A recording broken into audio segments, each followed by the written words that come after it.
Mic check, mic check. Where the f*** is my check? You're now tuned in to Do Rags and Boat Shoes.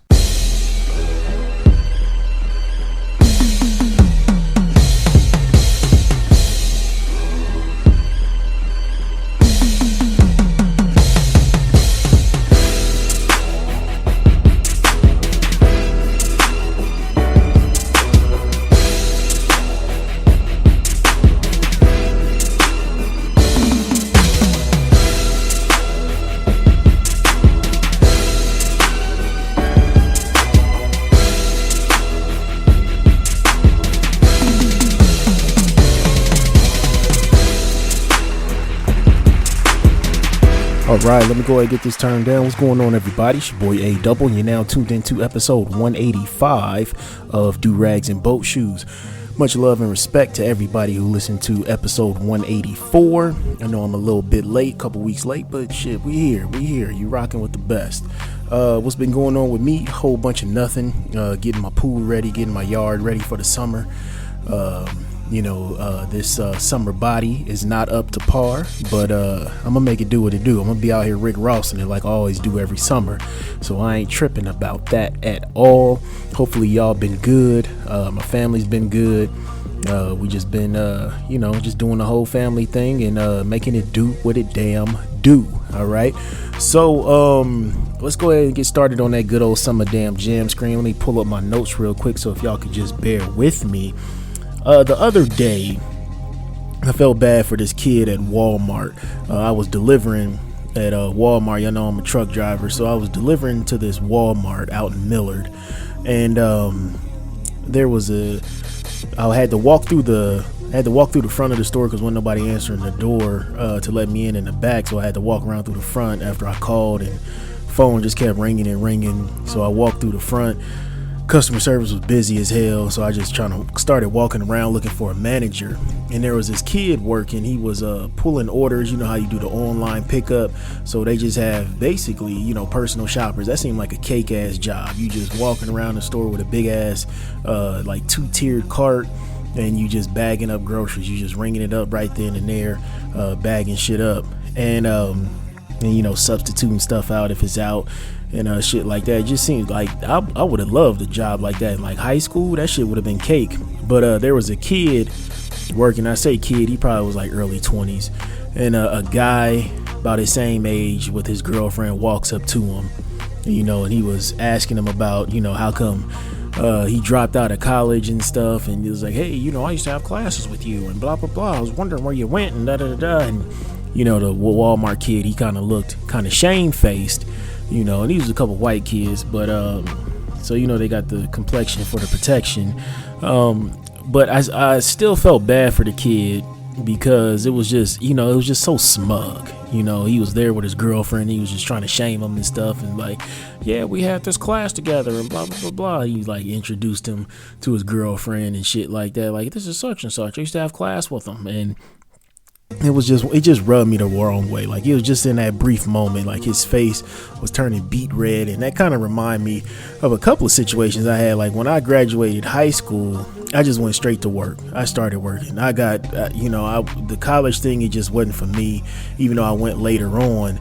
But it just, I just got tired of being poor. I wanted some money in my pocket, you know what I'm saying? So I'm working and doing hand-to-hand things too, a little side hustling and shit like that. And then I really started hustling a little bit later, a couple years after high school. But I started working at Target, and there was a few people I went to high school with, and they would just come in there, and we 18, 19 years old, and they come in just acting a fool and shit, trying to clown me. Oh, you didn't go to college? Oh man, look at you, man, you working at Target. And I remember one time I was zoning. That's what they call facing the store, straightening up the shelves and stuff at the end of the night. And a girl I went to high school with, she comes up to me. She's like, hey, how's it going? And blah, blah, blah, and, all this other stuff. And then, we just catching up. And her boyfriend walks up, who I went to high school with also. And he's just like, shouldn't you be helping us find something?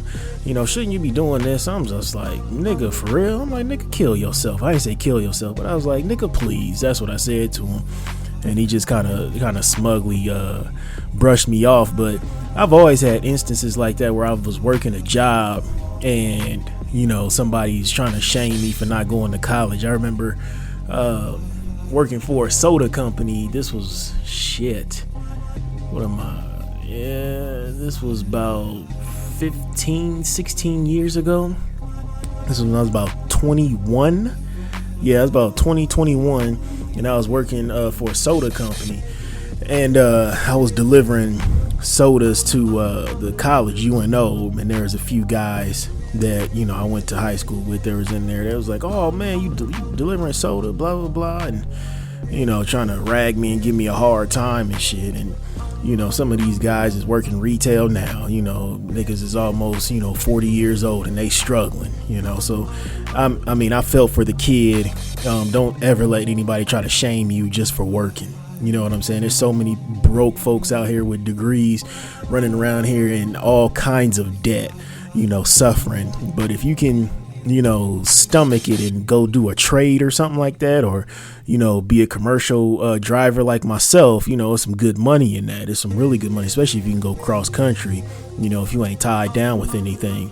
So don't let anybody shame you for just going into the workforce. You can absolutely do that. You can go get a trade, a certification, be a plumber, an electrician, get into one of those programs. You can jump into construction and be a general labor. And if you're a general laborer in construction, a lot of times they'll put you on game, like help you out as far as being a crane operator and things like that, or you can work your way up to foreman. It's just about just being eager on the job, and they'll put you through all the training, and a lot of times the company you pay for it, a lot of times you'll have to do like a labor guarantee, where you'll have to basically, if you get this certification, you'll have to work for this company this long, or you'll have to pay back the classes that it took to get you to certified and to do this, that, and the third. There's a few jobs like that would teach you like different warehouse jobs, like a lot of these like food warehouses. There's a lot of warehouses here in Omaha, just because we're in the middle of the map and it's so easy to get north, south, east, and west too. But a lot of times those food warehouses out west, they'll be kind of in the west side of like Colorado, maybe even in the like that panhandle tip of Oklahoma and things like that. And so a lot of times people will work at like these food warehouses and they'll get certified as a forklift driver. So if you're working at this food warehouse and you're making $15-16 an hour as a forklift driver, you get that certification from that job. After 90 days or 6 months or whatever it takes, you can take your ass to a different warehouse and you making $19 to $23 an hour, being a forklift operator. So it's just all about what kind of hustle you're trying to get into. But there's nothing wrong with working. There's nothing wrong with doing a trade. And for my college folks, I'm not trying to look at y'all like you some uppity ass niggas, but the purpose of college is to either come out with the skill in your hand or a scheme in your head. That's what Dr. Claude Anderson always says about that. But let me keep it pushing though. Yeah, that just kind of brought back all these memories that I forgot I had, just seeing that white boy kind of be berated like that, just kind of real smugly, by some kid who was still in college. And another kid, you don't know what the fuck he had going on at home, what his living situation was, where he just had to work, could have just dropped out for a semester or some shit like that. Who knows? But hopefully that kid can keep on pushing and work towards his dreams and his goals and make it happen. But let's see what else going on that good old summer damn jam screen. Man, did you see this been following this podcast beef? Like, I kind of peep game on different podcasts and shit like that, and I just kind of study their moves and shit like that. I didn't necessarily listen to the Joe Budden podcast, but I would see clips and things like that. And yeah, it looks like he fired one of his co-hosts and the other one went with him. So let me reframe. Let me get back to my correct train. I thought I heard a noise, so I had to stop recording for a second. But so Joe Budden fired his co-host Rory, and then Maul just was like, nah, this shit ain't right, so I'm gonna go ahead and bail, I'm gonna quit, so I guess what happened was, Joe Budden is always preaching about, the creators own, everything and blah, blah, blah. They need more power when it comes to these companies trying to buy up podcasts and things like that. So you got like Spotify, Tidal. I don't know if there's any Apple exclusive ones, but I know Facebook is trying to work on something right now. And then they inked a deal, the Joe Budden podcast inked a deal with Patreon. And I guess it was a lot of money. I think it was tens of millions of dollars, I believe. And so, they wanted to, they were asking to, look at the accounting because they're profit partners. They're not salaried. So basically they're getting paid off the profit or whatever. And so it's split, and I guess a percentage or whatever. And these dudes and I listened, they had a paid Vimeo podcast where they told their side of the story because Joe just kind of fired them on air, and it was weird. He went on a rant and then just said, we're done. And I don't know if he's still doing the show or if he, using two new people, but these guys kind of built it up. But if you remember when the Joe Budden podcast first started, he had Paul Rosenberg from Hot 97 and Marissa Mendez. And then, he kind of barked on them and kind of burnt that bridge and, brought Rory on and brought Maul on later on. And then they kind of built it up into this whole big thing where they were so big where they were doing like tours of the podcast and things like that. So getting kind of that ticket revenue and shit like that. So they were doing good. But the few episodes that I listened to with all three of them cats, it just, Joe seemed really disrespectful to them. Just very, you could tell that Joe Budden never worked like a regular 9-to-5 job, that he ain't never been in a position of power before, just because of how he was acting towards them. And I'm like, damn, this y'all friend? It's just like, with a friend like that, who needs enemies? You know what I'm saying? It was just like some of the shit he was doing was just kind of, a little cringy. And this was like, years ago. I was listening to a few episodes, and so now we're to this point where those guys were asking to see the accounting and all this other shit, and it was just some funny style shit where they really didn't want to show the numbers. And then Joe told Rory to don't come to the show, and then but he still wanted Maul to come, and I don't think he wanted Maul to come because that's Big's brother from Rockefeller Records. So it was Dame, Biggs, and Jay-Z who started that Rockefeller Records, and so Maul is Big's little brother. And so I know Joe always wanted to try to get close to Jay-Z, so he'll do anything in his power to try to get close to Hove and shit like that. And then Joe, this was funny, he told a story about how he felt like Maul wasn't his friend because years ago when Joe Budden was rapping and he was kind of hot, he was rhyming over a what was that, a Tribe Called Quest beat or something that Just Blaze flipped and freaked. And then Hove came in and put it on his mixtape, and Joe felt like he was dissing him and all this other shit. So he been holding on to this, this hurt for shit, maybe 20 years almost, 19 years or something. And he finally, Maul introduced him to Hove, and they finally linked up and shit. And Jay-Z was just like, so what? So, when Joe was pouring out his heart about how he felt and felt slighted and all this, and then he felt like Maul was laughing about that because it was just like, let the shit go. It was like, yeah, so like, nigga, move on, like, let that hurt go. And so that's where their issue came from. And I don't know where the fuck the issue came from with Rory. I'm not too invested in that, but like I said, just the snippets that I heard and from other YouTubers and podcasters talking about the issue. But it's one of those things where it's like, if that's much money's involved, like these dudes was getting so much money that because I was listening to their response, I listened to it in whole because Joe just be all over the place. Like he was talking about on the episode that they came back, because they sat out a few episodes, and then he talked them into coming back, and then he started talking about how he don't have to respect his friends. I was like, nigga, what? You don't have to respect your friends? Like, what the fuck is that about? Like, that's tough. But anyways, so they were talking about how much money they were getting. They didn't say the exact figure, but they was getting so much money where the staff who like films and records the audio and edits the audio and things like that, and gives them topics and whatever, they felt like they were underpaid and overworked. So Rory and Ma was talking about, well, we could just chill. You can just take our salaries or our checks, from a few episodes and start paying those guys a little bit better, kind of bump up their pay. I was like, damn, they getting paid like that. From what I heard, it was like 10 million or something like that. They got off the Spotify deal.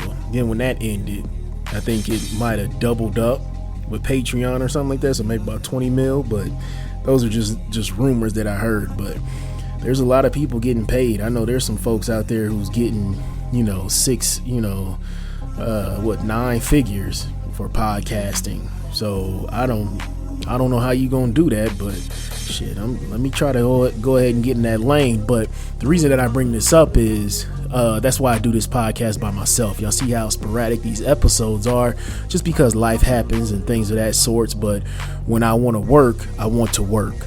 You know what I'm saying? I don't want too many hands in the pot, and then all of a sudden feelings get involved.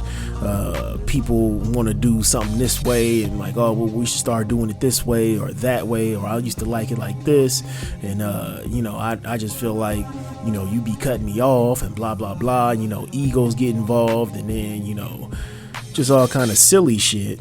And it's just, this I can control because it's just me. Like, you'll hear me having like guests on here, like So Sassy and the homeboy Brandon and things like that, and the homeboy Juice, and then my people, but it'll just be sporadically. It's not going to be, a weekly thing and things of that sort. It's not going to be, every single week that I'm going to have some people on, because I just like to sit up here and chop up game, and it's therapeutic for me. And I'm not a control freak, but it's one of those things where if something goes wrong with the show, or something goes good with the show, but mainly if something goes wrong, it's gonna fall on me and just me. I couldn't bear the seeing somebody else catch some hell, just because they had a slip of the tongue or something like that on the pod, or just said something that listeners didn't like, y'all didn't like. So it's just comforting for me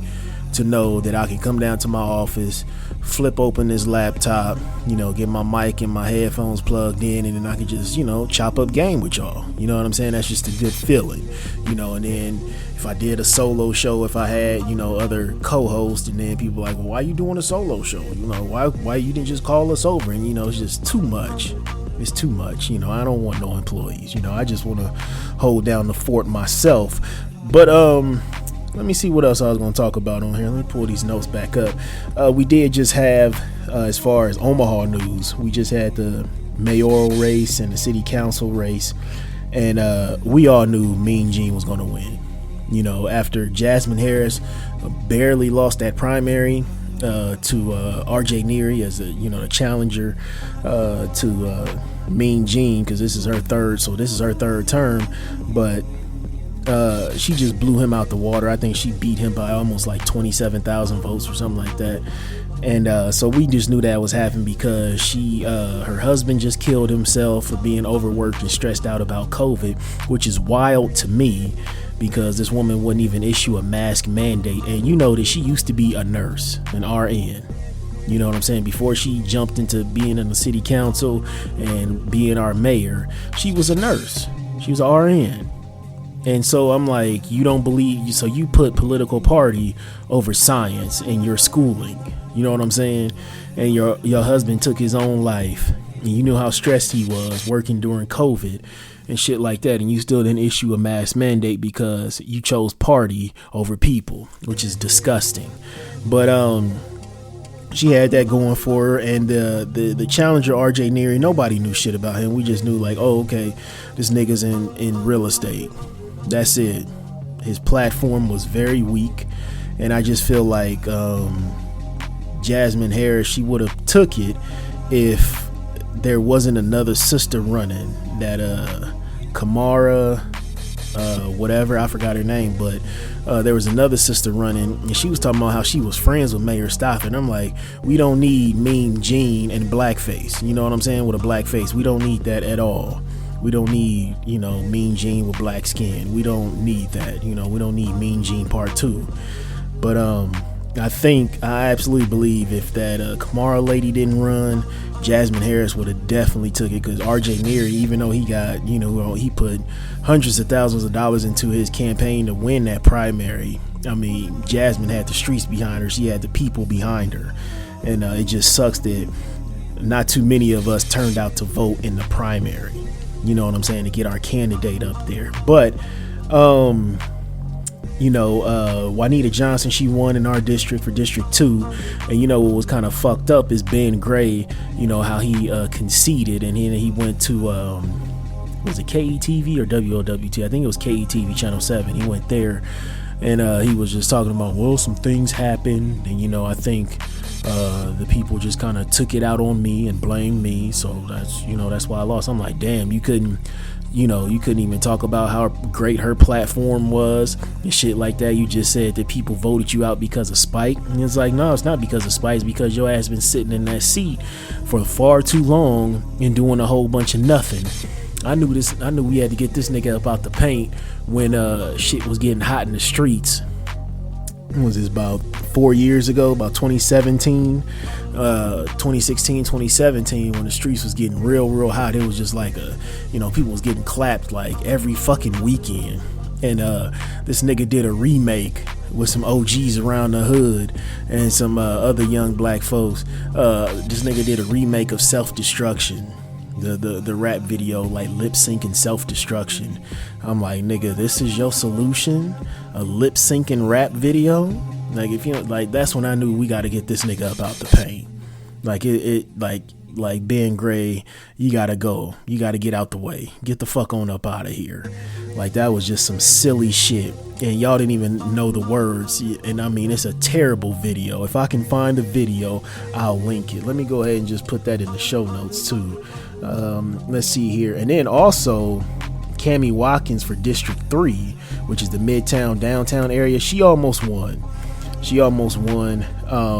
But what was fucked up is them dirty ass Omaha Police Officers Association, the OPOA. They were mailing out this flyer, so Willie Horton ass type mailer, and it was talking about, let me pull that up real quick. Let me see here, bear with me. Let's see here. Yeah, it was a mailer talking about no police, no protection, no peace in Cammie Watkins, Omaha. No one is safe, in red letters where it says no one is safe. And then it's like a city block on fire with two people, like, or some firefighters or something, but I don't know, it's shadowy figures, trying to fight this fire. And it was basically, she was talking about defunding the police or abolish the police, and she was on a forum. I don't know if it was Noise or if it was the Culture House. I don't know which Black Omaha forum she was on, like a Zoom thing, and they were talking about if you want to abolish the police, give it a thumbs up. And she kind of gave like a middle thumb. Like, she kind of kept her thumb in the middle because she said it was more complicated than just getting rid of police altogether. And then I think she finally gave a thumbs up or something like that. And the OPOA, they're very comedic. I don't know who runs that Facebook page, but they pulled that same shit exactly 4 years ago when the brother Deshaun Cunningham, who I've been in many protests with, before me and the wife settled down, back when we were still dating, we used to be out in these streets tough.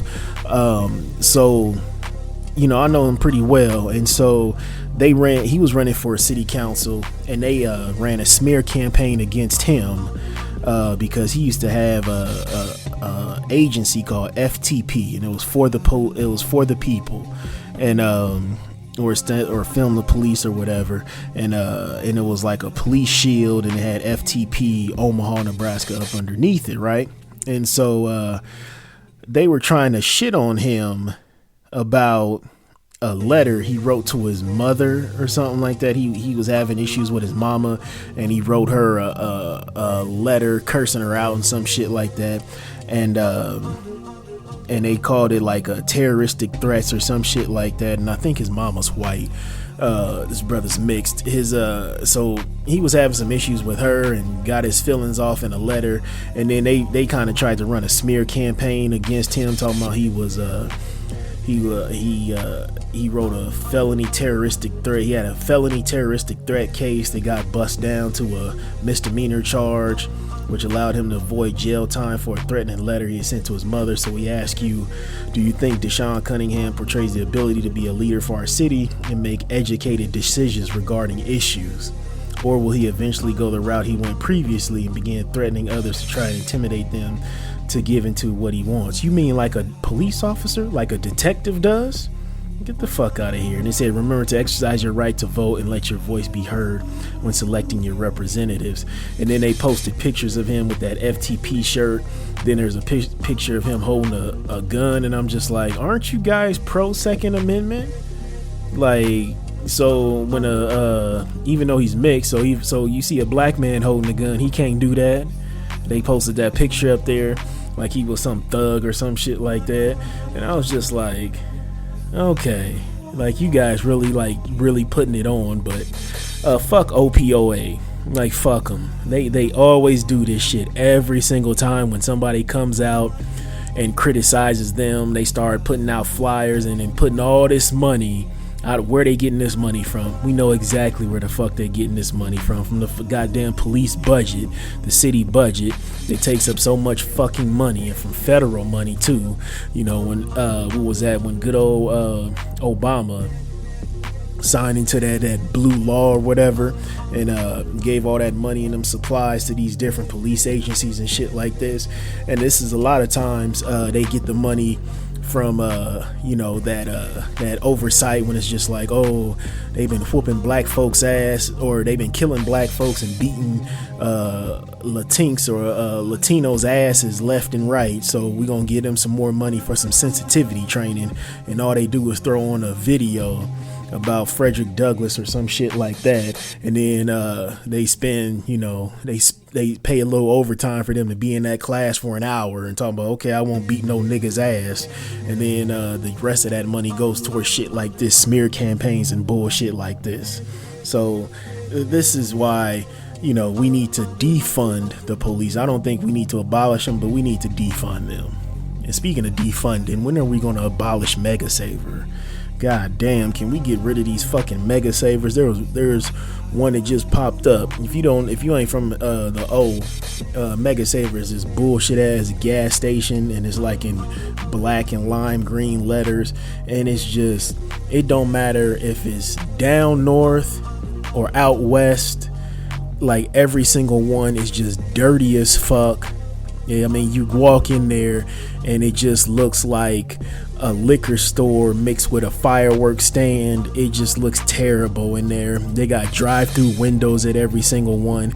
Ain't one of them bitches nice. It don't matter if you in the black neighborhood, don't matter if you in, Little Mexico, don't matter if you out west with them white folks. All of them are nasty.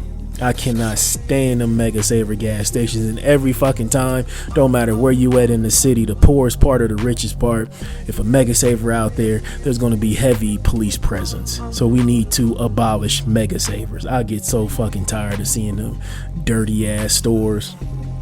I don't know who fucking running it.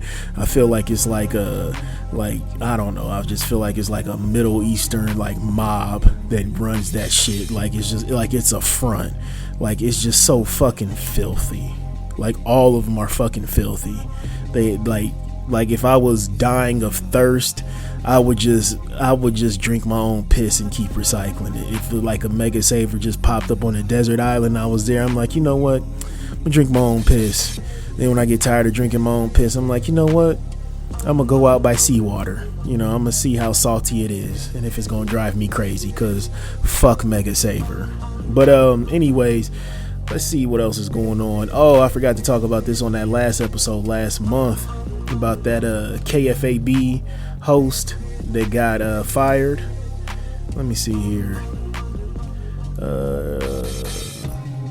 pull it up.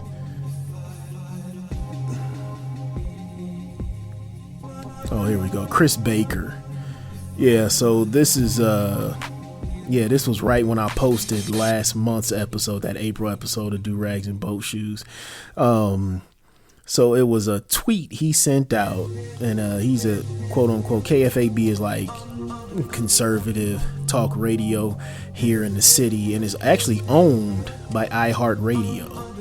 And so basically Chris Baker, he deleted the tweet, but he posted this tweet of this is right when the Derek Chauvin verdict came back of guilty. So he typed out guilty ! And then he put an image of 4 black men in like tribesmen in like loincloths and body paints, and then it's like them dancing, but he sped it up, but like the GIF, and I'm not saying fucking GIF, is GIF. The guy who created it is he said it's GIF, okay? It's GIF, it's not GIF, all right? I know it's GIF, but he said the guy created it said it's GIF, okay? And y'all can look that up online. But anyways, so it sped up and they're like dancing and stuff in a circle, and he put guilty, and I'm just like, yo, what the fuck?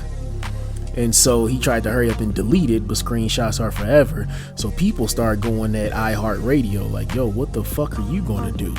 And so basically an executive at iHeartRadio, Taylor Wallet, he was talking about that, please know this does not represent our viewpoint or our values, and we take this situation very seriously. Accordingly, Chris Baker's employment with our company has been terminated, and nobody returned the calls, when people were asking about it. And there was actual, Omaha places like the advertisers like Fernando's, they were like, nah, we ain't gonna continue marketing with them. And it was one of those things where it's just like, what the fuck? Like, just, I think it's that whole Trumpism thing just kind of rolls over, where it just kind of, comes out to the forefront, and, people get tired of talking in dog whistles, and it's just like, let me just be flat out racist. But he could have been auditioning for a spot in hell since Rush Limbaugh died. So he could have been doing that, but I don't know what he's up to now since he got fired. But this was like right when I posted that episode, and I was like, God damn it, I couldn't even talk about that. But I should have had Chris Baker holding this L, but it's just so far back. So fuck that. And I actually got a familiar guest holding this L. And speaking of conservatives, I want you guys to keep an eye on this think tank called Heritage Action. This is a think tank that takes pride in rolling back Americans' rights to vote.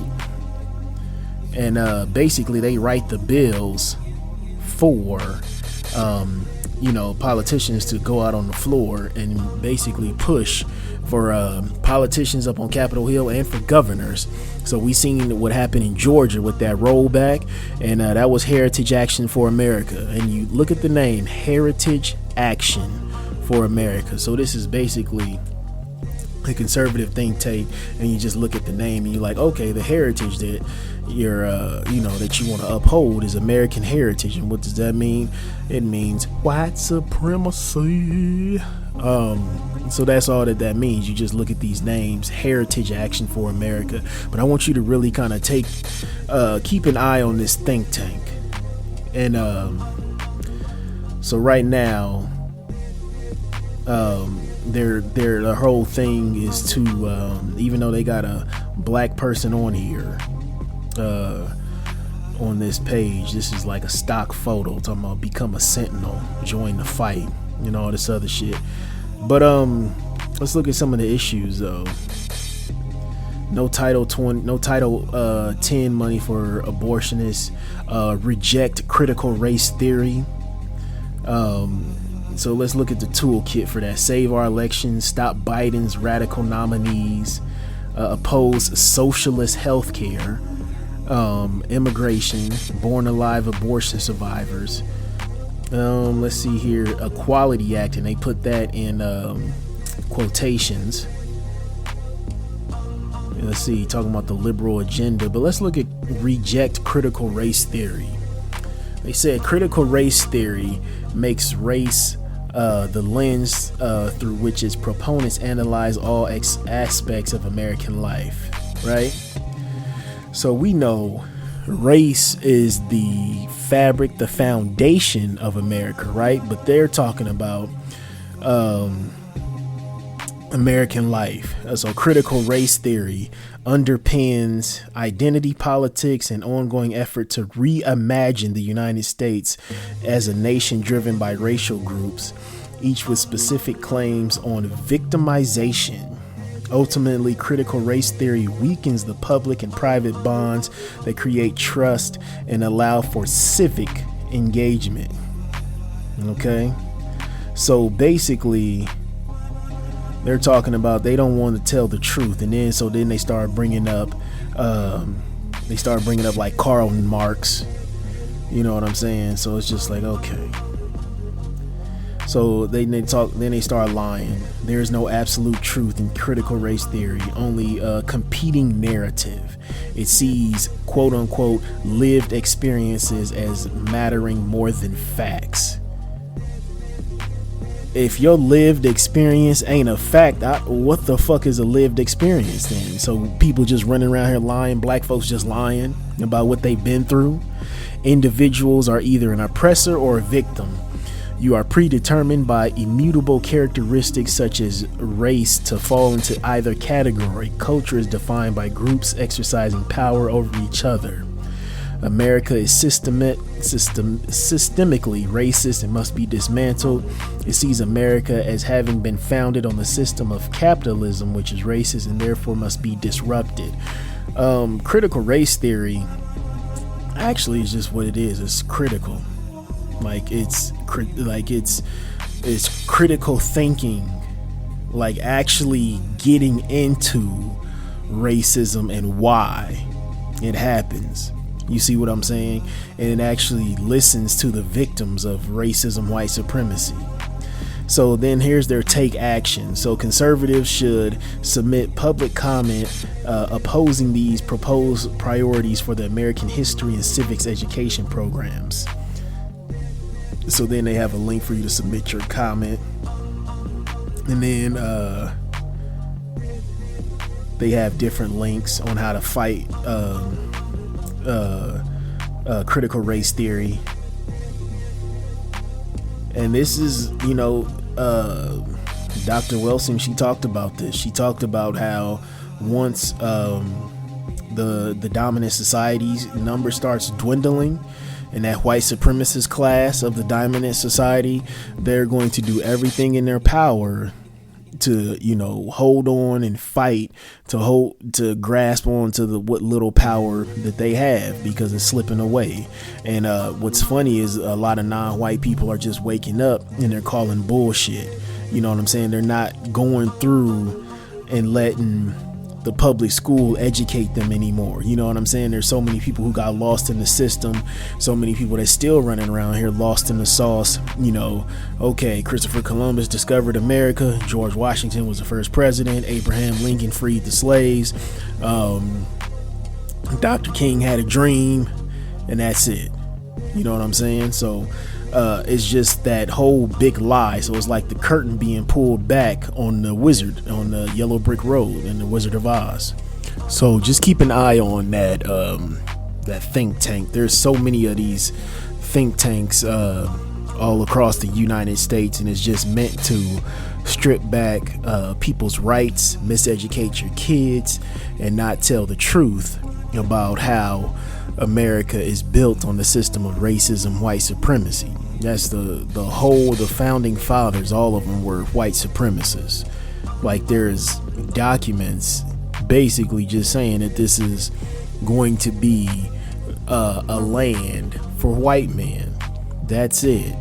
Like, it's the craziest shit to try to get rid of critical race theory in K through 12 education. So that's why it's so important for you to teach your children about what's really going on, because they're about to be miseducated as shit. And this group is the same group that's been responsible for stripping those voting rights, rolling back those voting rights back down there in Georgia, because they seen how Stacey Abrams was moving and getting everybody registered to vote, and basically turning around this whole election, this presidential election.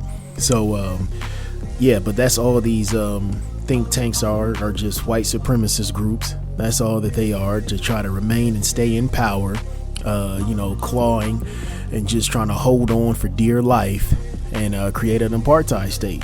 That's pretty much what it boils down to. And yeah, so just keep an eye on this group here. Like, it's just a shadow organization, and it tries to hide behind very bland wording and things like that. But once you break it down and read through it, you're like, oh, okay, yeah, this is nothing but white supremacist talking points. Let's see here. But I'm gonna leave it to my nigga Hove, because I've been talking for almost 40 minutes, 41, 42 minutes. So I'm gonna leave it to my nigga Hove. Hove, what you gotta say? Don't be the next get tested on that Summer Jam screen. I smoke rocks. All right, thank you so much. Excuse me. Thank you so much, Tyrone Biggums, for that lovely intro of Selling Hope Like Damn Dope. We have to give it to the Omaha Police Department, the OPD.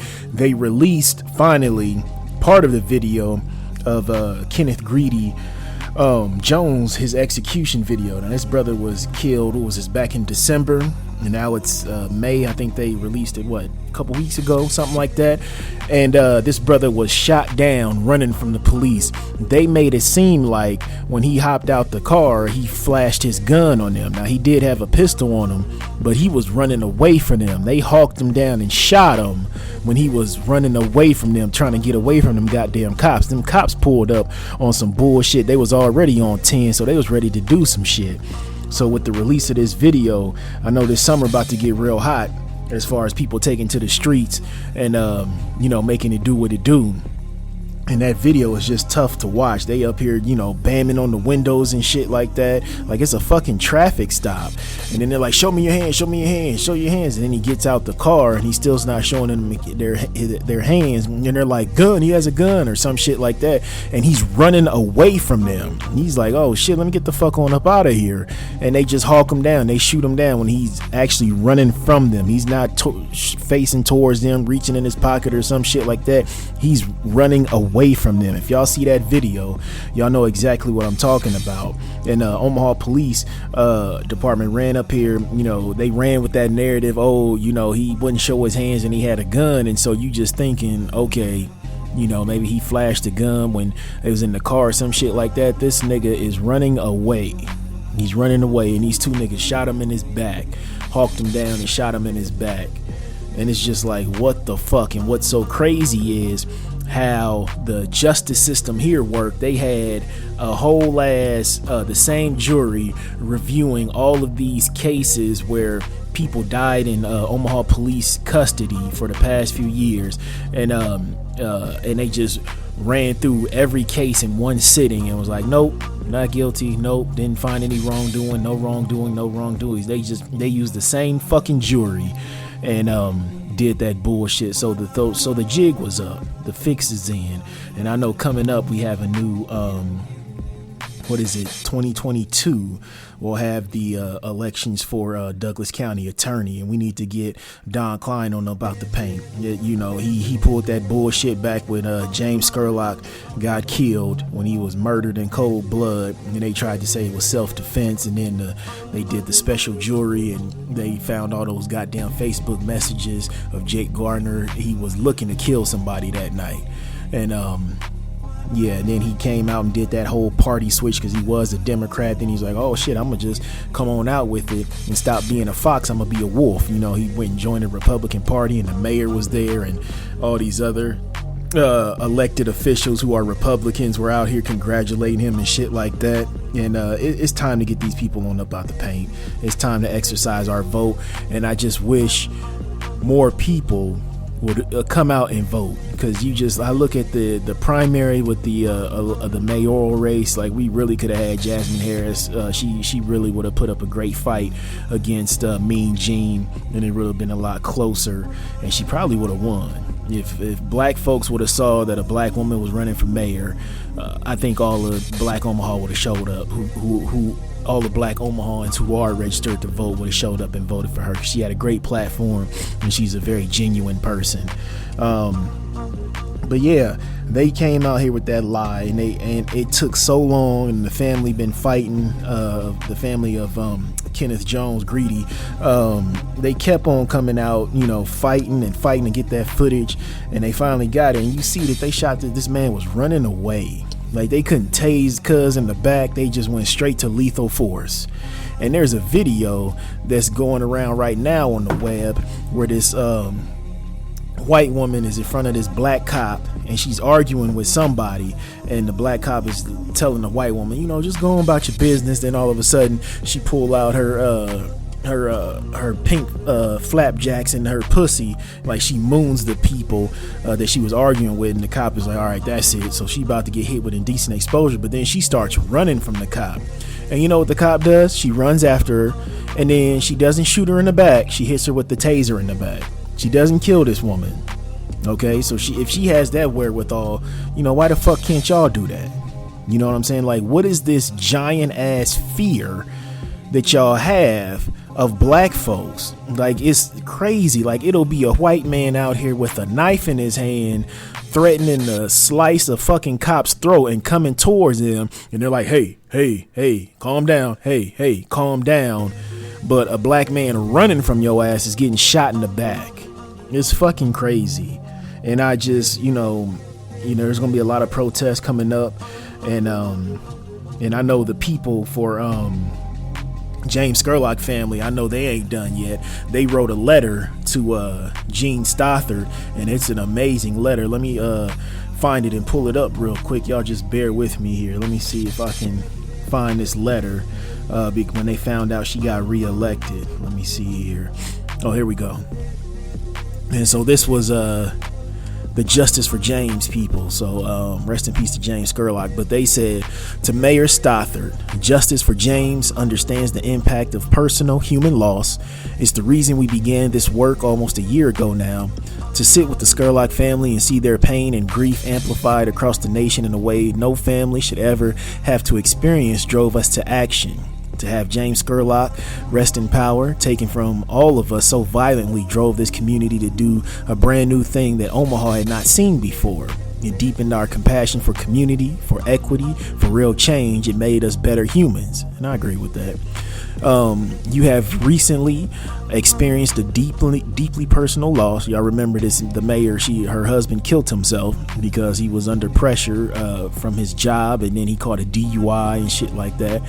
But you have recently experienced a deeply personal loss. We understand better than most, because where some like yourself can take all the time you need to deal with that loss to truly grieve and come back when you're ready. That option doesn't exist for black families, for brown families. We lose family, friends, neighbors daily with no empathy from Omaha.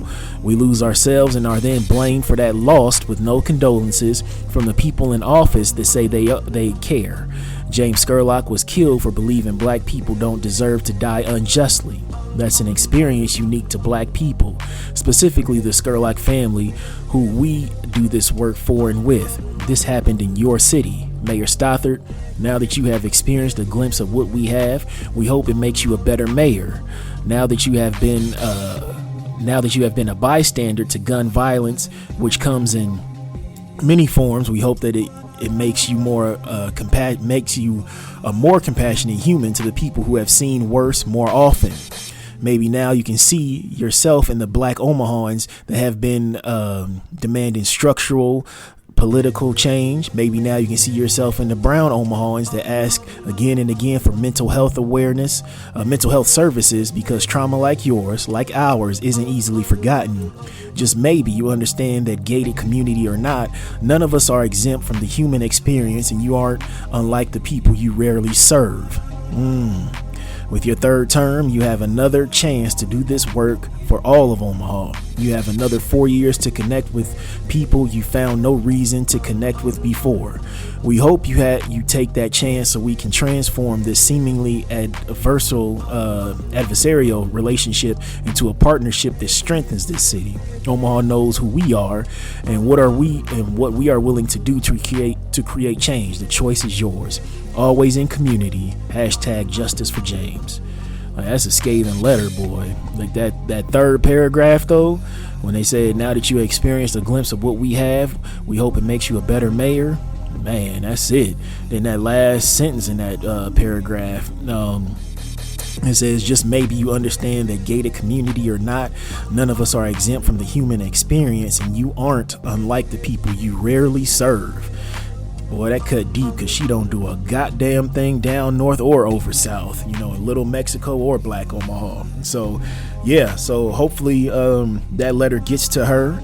Hopefully it shows, hopefully it reaches home, because she is a victim of gun violence with her husband killing himself, by a pistol.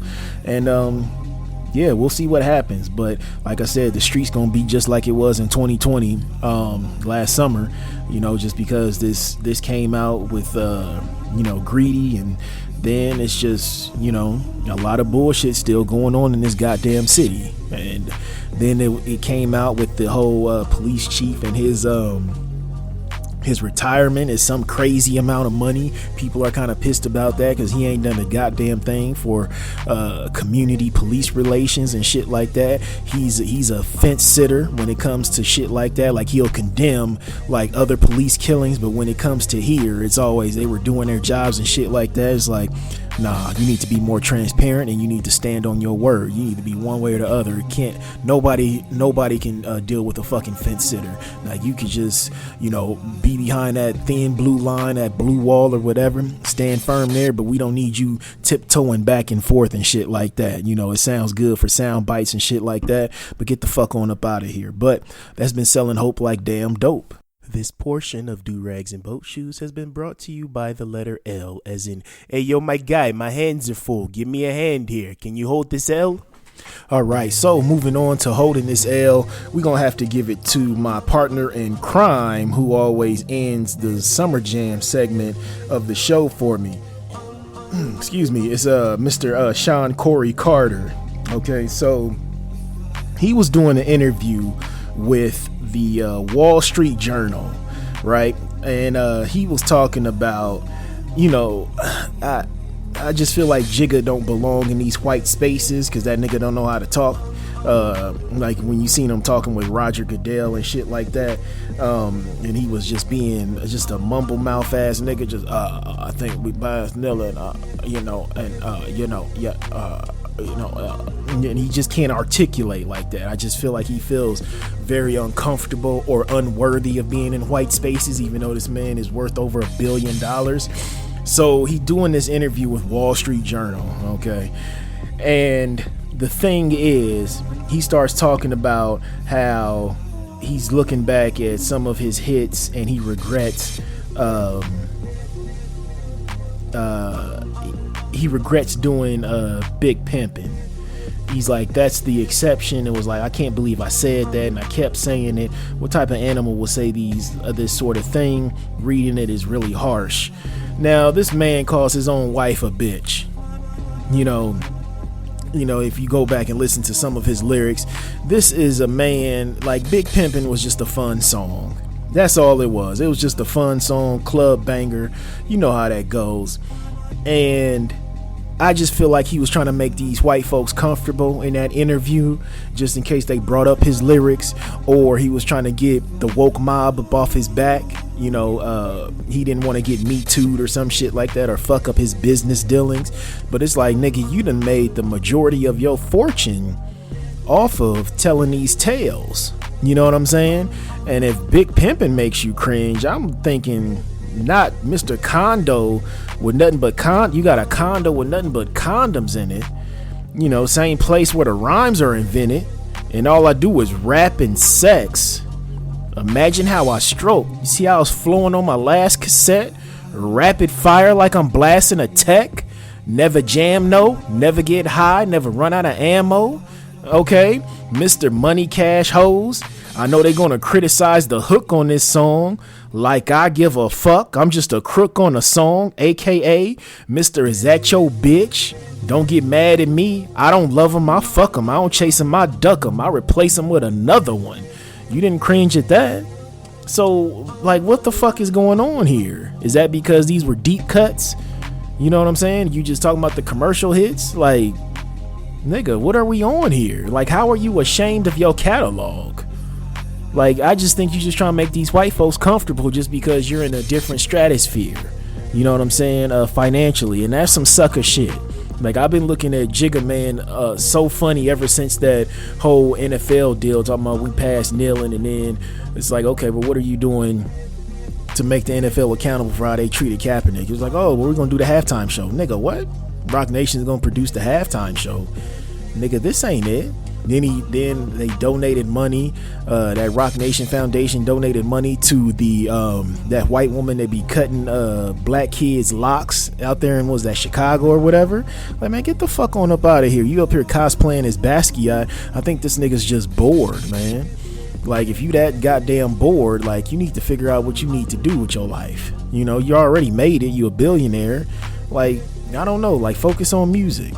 Like, focus on some up and coming artists, you know, groom some other artists, you know, teach them how to, you know, get to the level where you at. But to look back and sit up and sit up in front of these white folks and be ashamed of what songs you used to do and where you came from, that it just feels like you're ashamed of where you came from and how you made your money.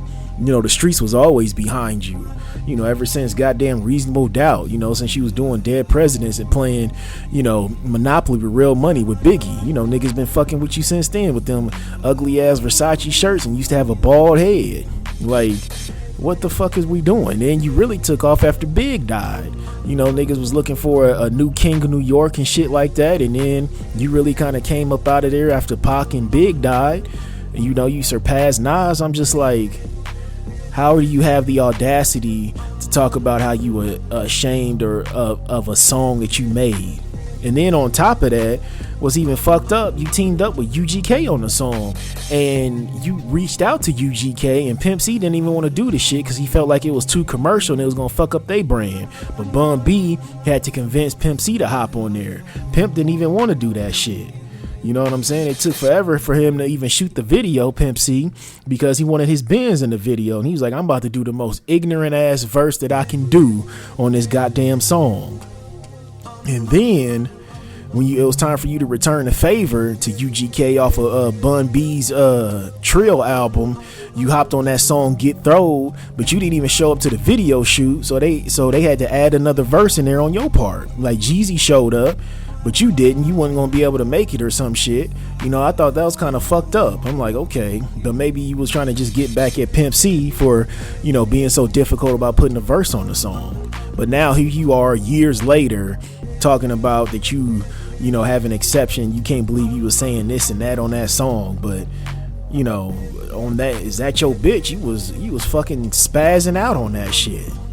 You know what I'm saying? It's just like, I just feel like you catering to the wrong crowd. That's what I feel like. I feel like you catering to the wrong crowd. You trying to live this corporate life and do all this shit. It's like, bro, you already made it. Like, you should be unapologetically Jigga. Like, you got all this money. Like, what the fuck do you got to lose?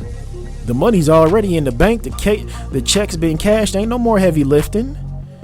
Like, that's that bullshit. I hate to see black folks move like that. I hate to see that when you start shrinking yourself, you know, and when you're in a white space, or you speaking to some white publication and shit, and you trying to dumb it down, and not dumb it down, but make them more comfortable, and try to get to the hard part before they even ask you that. And you didn't even know if they was gonna ask you about that goddamn song. You know what I'm saying? That shit comes on now, people still be ringing out to it. You know what I'm saying? It's just like, what the fuck are you doing? It was disgusting to see that. I saw that trending on Twitter a few days ago, and I was just like, that bullshit. Like, that was strike two. Like, you got one more with me. I still bump the old shit, but it's just like, nigga, damn, for real. But Jigga Man, you gonna have to hold this L. Get your man. You win. Perfect. All right, so moving on to Not All Heroes Wear Capes, we got to give it to the brother Tariq Nasheed for he's done it again with his documentary Buck Breaking. I bought it a couple weeks ago, and it took me a couple days to watch it just because it's so long. It's about 2.5 hours, and it's a documentary that explores like the history of sexual exploitation of black people, by the dominant society, and it particularly covers the exploitation of black males, and it talks about the ancient forms of sexual exploitation to the modern forms being used on black folks today, and it was great. It wasn't on some a lot of people are lying and saying it was like on some homophobic shit and shit like that. It actually exposed the white LGBT community, and it talked about different slave masters who were LGBT, and it talked about basically different methods that were used. Some of it was tough to watch, but it was one of those things that needed to be brought to the forefront, because right now we're living in a society where if you even disagree with some shit or you point out some shit, they'll call you all kind of you're this phobic, you're that phobic and shit like that. And I really hope a documentary like this brings black folks together, no matter what your sexuality is, and you just really want our brothers and sisters and whoever don't identify as non-binary or whatever you want to call yourself. I just want y'all to know that black folks do stand with y'all. You know what I'm saying? Just, it's one of those things where I hope that people watching this film gain a better understanding of how some people think some way, and then how a lot of times sexuality is weaponized against us. You know what I'm saying? So it was a really good film. It had Judge Joe Brown in there. Bishop Talbot Swan was dropping some good game in there. Who else? Dr. Phil Valentine was in there. It's always good hearing him, especially Dr. Kaba Kimene, aka Booker T. Washington, and Professor James Small always dropping some good game. It was really good to just kind of hear that, and then how they were breaking down like toxic masculinity and the myth of that and how it's being used. So the warrior class, the younger men, black men will be like disarmed and shit like that, and how they experiment on brothers in prison with different chemicals and shit like that. And it was very in depth, and then going into the history of buck breaking. So that's basically taking a black male on those plantations and putting them in front of his family and other black males, and just basically beating the shit out of them and raping them, and just torturing them, and sometimes even killing them in front of the other enslaved Africans. And then they also talked about, even before slavery, how a lot of times they would have like eunuchs, men who had their balls chopped off and shit like that, and had them as like servants and shit of that sort. It was disturbing to watch. I just wish it would have kind of went in deeper, like in the book Delectable Negro, how it broke down how a lot of times folks were like chopping off penises and thinking that white folks were doing that and thinking that they could get people's powers and life force and shit like that. But it touched on it briefly, but I wish it just would have went a little bit deeper. But there was so much that they covered from the past up until present day, and just how they have a lot of they push a lot of stuff on black folks first.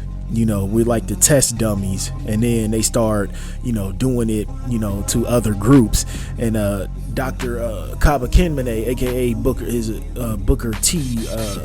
Washington, he was talking about how how they practice these techniques on their own women first, how white men did that, practices on their own women. He's talking about they should be even more mad than black folks because they were the actual, they tested a lot of different theories and shit like that, and sexual moves and exploitive moves on them first before they tried it out on enslaved Africans and black folks. So it's a very good documentary. It's not on some gay bashing, some old transphobic shit. It's not on any of that. It's just boom, it's just facts. It's just stating facts through and through. I watched it a couple times just to catch so many gems that they were dropping in there. So it was very in depth. Everybody really did their homework in it, and it's a great watch. It's a great watch. I would recommend y'all go to Amazon and buy it, or go to buckbreakingmovie.com to get it.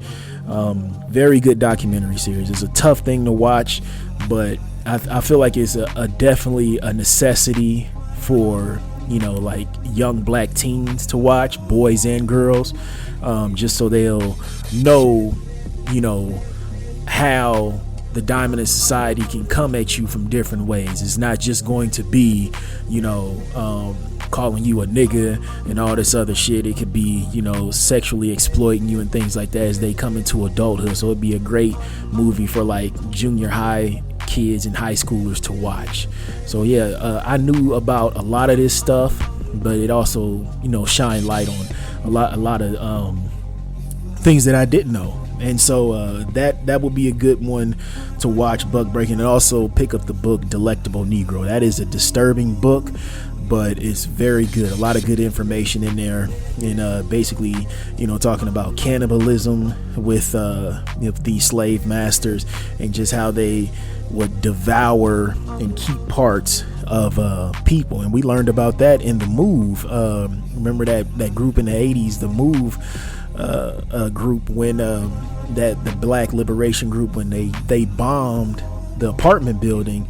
We seen that some of the bodies of the children that was in that building was actually, the remains were actually being held at some museum or some shit. They had it just sitting in the back room or something. They didn't even bury the body. So who knows what other pieces that they took from people. And that's just something sick to do, to take somebody's remains. You know what I'm saying? That's just disgusting. But definitely pick up Buck Breaking.